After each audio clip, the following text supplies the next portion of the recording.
नमस्कार दोस्तों, जय हिंद, जय Bharat. Welcome my YouTube channel CDRK Saini BEd classes. देखिए, हम अध्ययन कर रहे हैं ज्ञान एवं पाठ्यक्रम। देखिए, इस पेपर के अंतर्गत जो आपका पाठ्यक्रम है, इस पाठ्यक्रम के अंतर्गत आपका एक टॉपिक है संचयी ग्रेड पॉइंट औसत। देखिए, संचयी ग्रेड पॉइंट औसत को अपन हिंदी में इतना नहीं जानते हैं, लेकिन यदि आपको CGPA का नाम बताया जाए कि कम्युनिटिव ग्रेड पॉइंट एवरेज, यह एक प्रकार का मूल्यांकन है जो छात्रों का जो औसत होता है, जो छात्र परीक्षा में अंक प्राप्त करते हैं और उन अंकों को औसत रूप में व्यक्त किया जाता है। ग्रेडिंग रूप में उनका मूल्यांकन कर छात्रों को एक रिपोर्ट कार्ड प्रस्तुत किया जाता है। तो आज की क्लास में हम संचयी ग्रेड पॉइंट औसत CGPA के बारे में चर्चा करेंगे। क्लास थोड़ी लंबी हो सकती है, लेकिन आप सब बने रहें हमारे साथ, हमारे YouTube चैनल के साथ। और यदि आप हमारे YouTube चैनल पर पहली बार आए हैं तो हमारे YouTube चैनल को सब्सक्राइब करें और पास ही बने बेल आइकन के बटन को जरूर दबा देवें। और इस लाइव क्लास के लिंक को अपने मित्रों और सहपाठियों को जरूर शेयर कर दें, जिससे आपके साथ साथ उनको भी अच्छा अधिगम हो सके। देखिए, जो CGPA है, इस CGPA के बारे में हम चर्चा करते हैं। CGPA का full form cumulative grade point average होता है, जिसे हिंदी में औसत ग्रेड बिंदु यानी संचयी ग्रेड पॉइंट औसत के नाम से जाना जाता है। CGPA एक एजुकेशनल ग्रेडिंग सिस्टम होता है, जिसका प्रयोग कॉलेजों में किया जाता है, स्कूलों में किया जाता है। जो स्कूल और कॉलेज के जो छात्र होते हैं, उन छात्रों के एकेडमिक परफॉर्मेंस को मापने में किया जाता है। किसका प्रयोग? CGPA का उपयोग। बता दें कि CGPA को कैलकुलेट करने का तरीका सभी देशों में अलग अलग होता है। देखिए, जो CGPA है, ये CGPA स्कूलों और कॉलेजों में जो छात्र होते हैं, छात्रों का जो परिणाम है, इस परिणाम को मापने का एक तरीका है। लेकिन अलग अलग देशों में इसका जो मापने का तरीका है अलग अलग होता है। हमारे देश में इसका मापने का तरीका अलग है, अन्य देशों में इसको मापने का तरीका अलग है। लेकिन ये एक ग्रेडिंग युक्त एक ऐसी प्रणाली है जो छात्रों को उनकी जो एकेडमिक परफॉर्मेंस है, उनके आधार पर उनको ग्रेडिंग सिस्टम प्रदान करती है, जिससे छात्रों में किसी भी प्रकार का कोई तनाव नहीं होता। एक ग्रेडिंग प्रणाली प्रदान करने से छात्र अपने औसत प्रतिशत का पता तो लगा सकते हैं, लेकिन अंकों का पता नहीं लगा सकते। CGPA का उपयोग स्कूलों और कॉलेजों में एक छात्र के समग्र शैक्षणिक प्रदर्शन को मापने के लिए किया जाता है। देखिए, जो CGPA है, इस CGPA का उपयोग जो स्कूल होते हैं, कॉलेज होते हैं, इनमें जो प्रत्येक छात्र होता है, इस छात्र के समग्र शैक्षणिक प्रदर्शन यानी कि जो एकेडमिक ईयर है, यानी कि पूरे सत्र में छात्र ने क्या पढ़ा और छात्र ने जो अंक प्राप्त किए, उन अंकों को ग्रेडिंग रूप में छात्रों को रिपोर्ट कार्ड के रूप में प्रस्तुत करना CGPA का प्रदर्शन है। तो ये छात्रों के एकेडमिक ईयर की जो परफॉर्मेंस है, इसको मापने के लिए किया जाता है। छात्रों को grade A, B, C, D या E, F के साथ आवंटित किया जाता है। देखिए, CGPA के अंतर्गत छात्रों को ABCDEF के आधार पर जो अंग्रेजी वर्णमाला के अक्षर है उनके आधार पर ग्रेडिंग प्रदान की जाती है।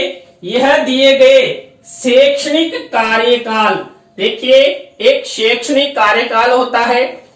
मान लीजिए हमारे भारत में अधिकांशतः शैक्षणिक कार्यकाल जुलाई से प्रारंभ होता है और अप्रैल मई के अंत में समाप्त हो जाता है।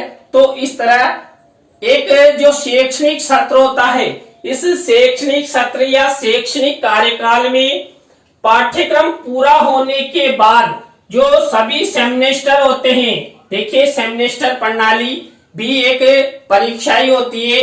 मान लीजिए एक वर्ष में 2 सेमेस्टर हैं या एक वर्ष में 3 सेमेस्टर है। अब देखिए आप बीएड कर रहे हैं, अब ऐसे देखा जाए तो आपका औसत एवरेज 2 ईयर का निकलता है कि बीएड प्रथम वर्ष, बीएड द्वितीय वर्ष, यानी दोनों का टोटल मिलाकर आपके 2 सेमेस्टर होते हैं, यानी दोनों ईयर में एक एक बार परीक्षा होगी। अब मान लीजिए आपकी 2 ईयर में 4 बार परीक्षा हो गई तो आपको ये कहा जाएगा कि आपके 4 सेमेस्टर में आपने बीएड की है।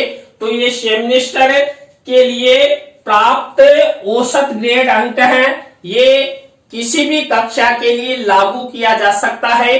इसमें स्कूली छात्र भी होते हैं, कॉलेजीय छात्र भी होते हैं, ये सभी प्रकार के छात्रों के लिए उपयुक्त होता है। क्यों? छात्रों में जो पढ़ाई का तनाव होता है, डर होता है, उसको कम करने के लिए सीजीपीए का उपयोग किया जाता है, जो ग्रेडिंग अल्फाबेटिकल रूप में किया जाता है। देखिए जो संचय ग्रेड पॉइंट औसत है यानी सीजीपीए, ये सीजीपीए छात्रों को जब उनके सेमेस्टर के आधार पर अंकों की प्राप्ति होती है तो अंकों को ग्रेडिंग प्रणाली के अंतर्गत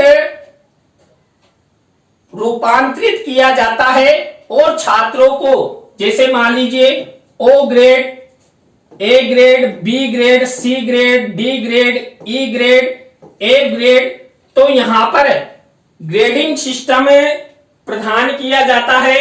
अब यहां पर देखिए जो मान लीजिए किसी को ओ ग्रेड मिला, ये ओ ग्रेड मिला तो ये सबसे अच्छी ग्रेड मानी जाती है।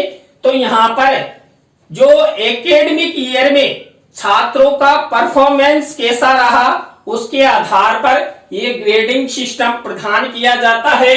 यहां पर देखिए जो किसी छात्र को यदि ए ग्रेड प्रदान की जाती है तो ए ग्रेड का मतलब होता है उत्तम, यानी कि छात्र ने औसत से अच्छा प्रदर्शन किया है। इसी तरह मान लीजिए छात्र बी ग्रेड प्राप्त करता है तो बी ग्रेड का मतलब होता है बहुत अच्छा। इसी तरह मान लीजिए छात्र ने सी ग्रेड प्राप्त किए तो सी ग्रेड का मतलब होता है अच्छा।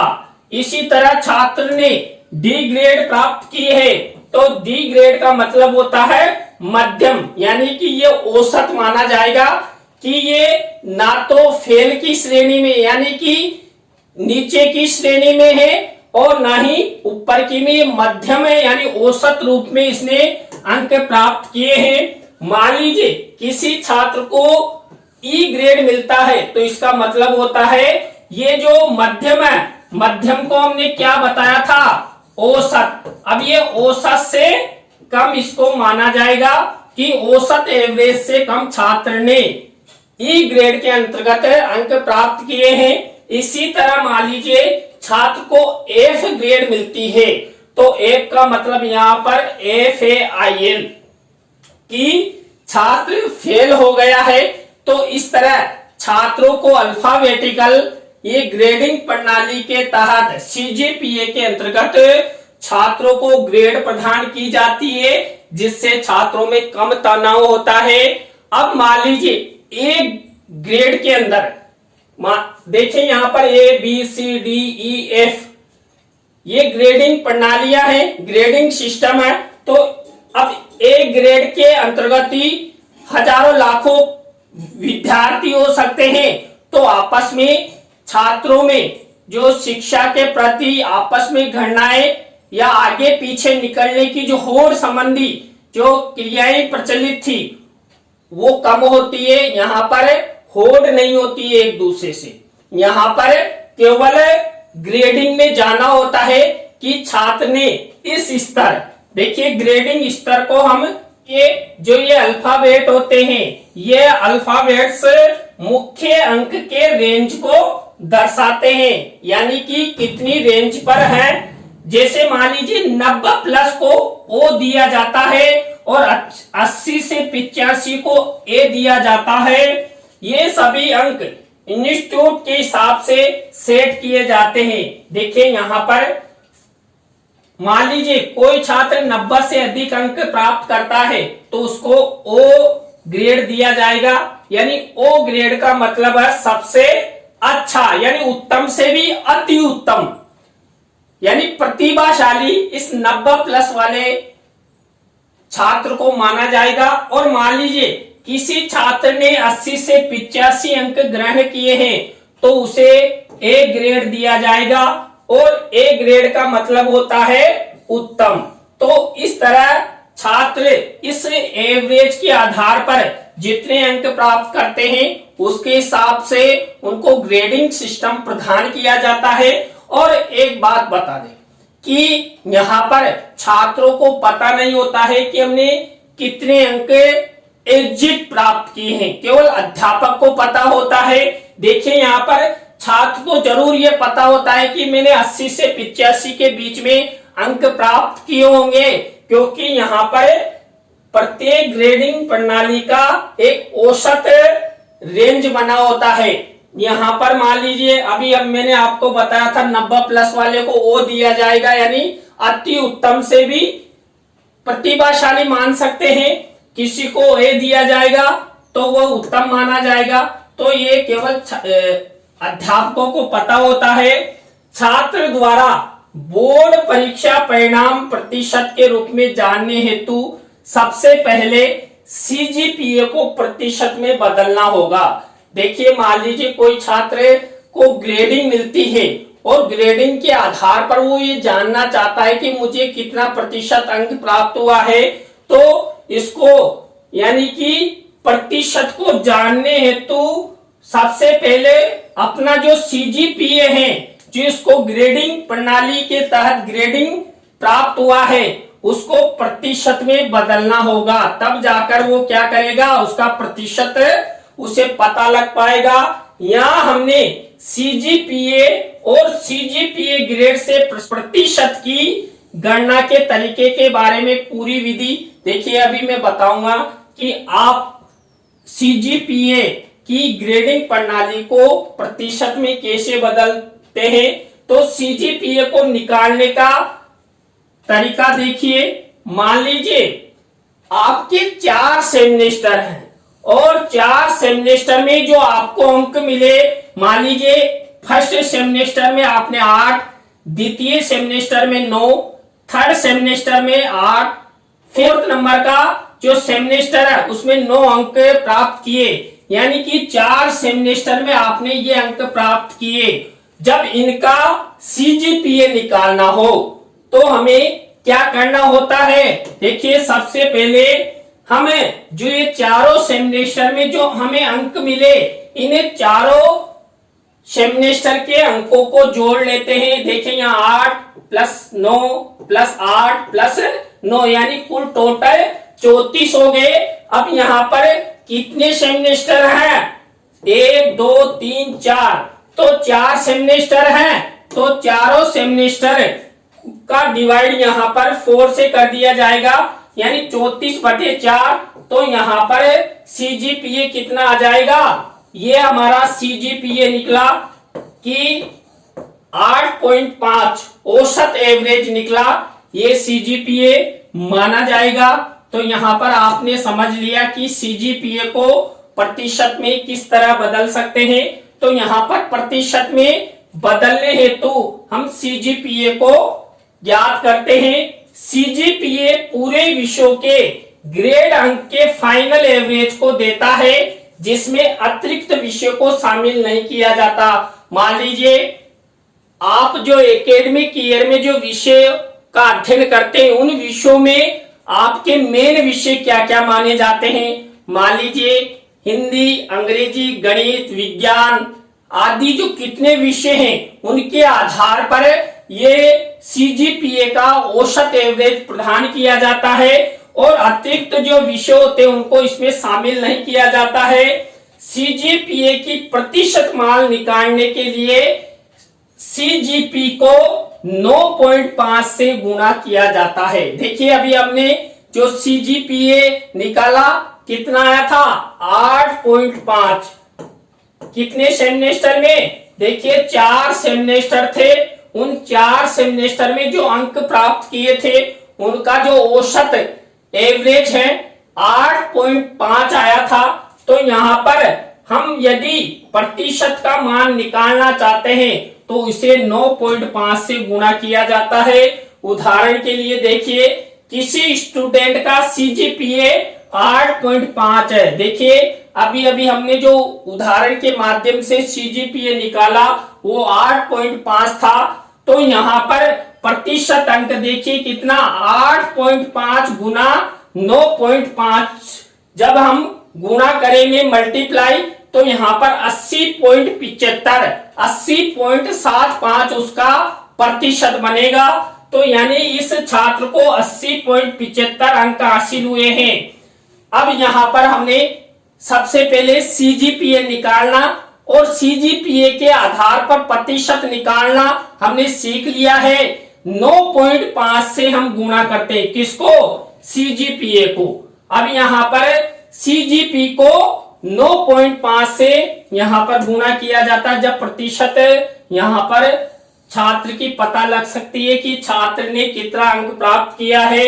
अब ये अंक मार्क की रेंज पर निर्भर करता है कि ग्रेड और ग्रेड पॉइंट तैयार की गई grade point A1, A2, B2, B2, C1, C2, D, E1 और E2 में शामिल है। देखिए हमने जब पहले जो अल्फाबेटिकल जो औसत एवरेज ग्रेडिंग प्रणाली थी उसका अध्ययन किया था। तो अब यहाँ पर छात्र ने 80.75 जो अंक प्राप्त किए हैं वो कौन सी ग्रेडिंग में बैठता है।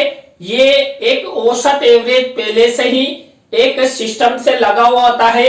मैंने आपको बताया था कि 90 प्लस प्राप्त करने वाले को ओ यहाँ पर ग्रेड प्रदान की जाती है और 80 से 85 मान लीजिए कोई छात्र अंक प्राप्त करता है तो उसे ए ग्रेडिंग प्रदान की जाती है। तो इसी तरह इन ग्रेडिंग प्रणाली के अंतर्गत इन अंकों को शामिल कर उसका पता लगाया जा सकता है। तो इस तरह हम छात्रों के प्रतिशत को सीजीपीए के अंतर्गत निकाल सकते हैं।